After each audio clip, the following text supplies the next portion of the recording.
नमस्कार। आज हम एक बहुत ही ज़रूरी कानूनी दस्तावेज पर बात करने वाले हैं। नाम शायद सुना हो, सर्वाइविंग मेंबर्स सर्टिफिकेट। जी, इसे लीगल हेयर सर्टिफिकेट या कानूनी वारिस प्रमाण पत्र भी कहते हैं लोग। हाँ, बिल्कुल। तो हमारे पास जो जानकारी है वो इसी पर है कि भाई ये है क्या और इसकी अहमियत क्या है। तो आज इसी को थोड़ा खोलते हैं, समझते हैं कि ये सर्टिफिकेट असल में क्या साबित करता है, इसकी ज़रूरत क्यों है, कब पड़ती है और हाँ, इसे हासिल कैसे किया जा सकता है। बिल्कुल। चलिए शुरू करते हैं बिल्कुल बेसिक सवाल से। ये सर्टिफिकेट ये आखिर बताता क्या है? देखिए, ये मूल रूप से ना एक आधिकारिक पुष्टि है।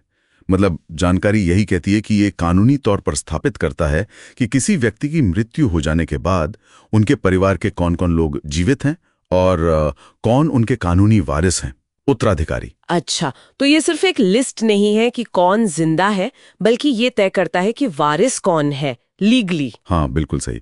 ये कानूनी स्थिति तय करता है। और यहाँ ये बात भी शायद अहम है कि इसकी जरूरत सिर्फ नाम के लिए नहीं है। मतलब कई जरूरी कामों में इसके बिना शायद बात आगे ही ना बढ़े। बिल्कुल सही कहा आपने। और यहीं पर यह बात दिलचस्प हो जाती है कि ये व्यावहारिक तौर पर कितना जरूरी है। अब सोचिए, किसी का निधन हो गया, अब उनके बैंक खाते हैं, फिक्स डिपॉजिट हैं, या कोई पेंशन आनी है, या बीमा का पैसा मिलना है। इन सब पर दावा करने के लिए ये सर्टिफिकेट एक तरह से पहली जरूरत बन जाता है। अच्छा।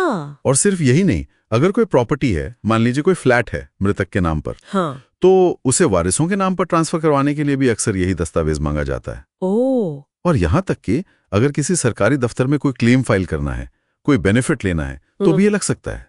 बहुत मुमकिन है। यानी ये वाकई एक चाबी की तरह है मृतक के बाद उनके जो भी वित्तीय मामले हैं, संपत्ति है, उनको सुलझाने के लिए। बिल्कुल। तो फिर सवाल ये उठता है कि सब बनवाया कहाँ से जाए, मतलब कहाँ जाना होगा इसके लिए? जी, जानकारी यही है कि इसके लिए आपको स्थानीय सरकारी दफ्तरों के चक्कर लगाने होंगे।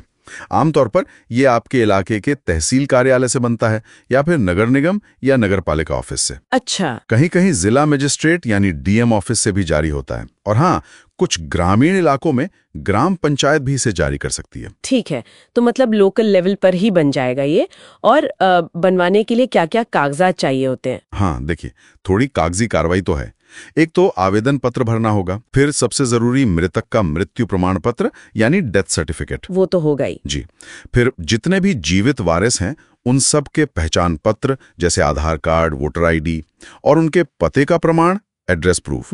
और साथ में एक शपथ पत्र मतलब एफिडेविट और एक घोषणा पत्र यानी सेल्फ डिक्लेरेशन भी देना पड़ता है। अच्छा, ये एफिडेविट और डिक्लेरेशन क्या है ना, ये प्रक्रिया को थोड़ी कानूनी पुख्तागी देते हैं। एफिडेविट में वारिस एक तरह से कसम खाकर बताते हैं कि जो जानकारी दे रहे हैं वो सच है। घोषणा पत्र भी इसी तरह का होता है, खुद से घोषित करना। और हाँ, पासपोर्ट साइज फोटो भी लगती हैं सबकी। समझ गई। तो ये सब मिलकर ये पक्का करते हैं कि जानकारी सही दी जा रही है। जी बिल्कुल, आवेदक इसकी जिम्मेदारी ले रहे हैं, ये साफ हो जाता है। सही है। हालांकि ये प्रक्रिया खासकर जब परिवार मुश्किल वक्त से गुजर रहा हो, थोड़ी चुनौतीपूर्ण तो लगती ही होगी। खैर, जब ये सर्टिफिकेट बन जाता है तो इसमें लिखा क्या होता है, क्या डिटेल्स होती हैं? हाँ, सर्टिफिकेट में जानकारी बहुत साफ और सीधी होती है।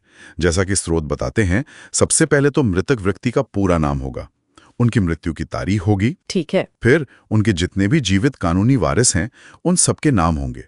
और सिर्फ नाम नहीं, बल्कि हर वारिस का मृतक के साथ क्या रिश्ता था, पत्नी, बेटा, बेटी, माँ, जो भी हो, वो स्पष्ट रूप से लिखा होता है। अच्छा, रिश्ता भी मेंशन होता है। जी हाँ, यही स्पष्टता तो इसे कानूनी आधार देती है। तो इससे ये पक्का हो जाता है कि कौन वारिस है और उसका मृतक से क्या संबंध है, ताकि आगे कोई कंफ्यूजन ना हो। हाँ, बिल्कुल सही।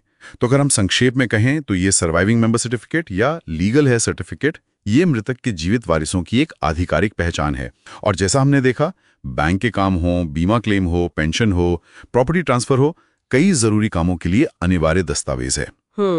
और इससे बनवाने के लिए संबंधित सरकारी दफ्तर जाना होता है, जरूरी दस्तावेज जमा करने होते हैं, जिसमें death certificate, ID proof, affidavit, ये सब शामिल हैं।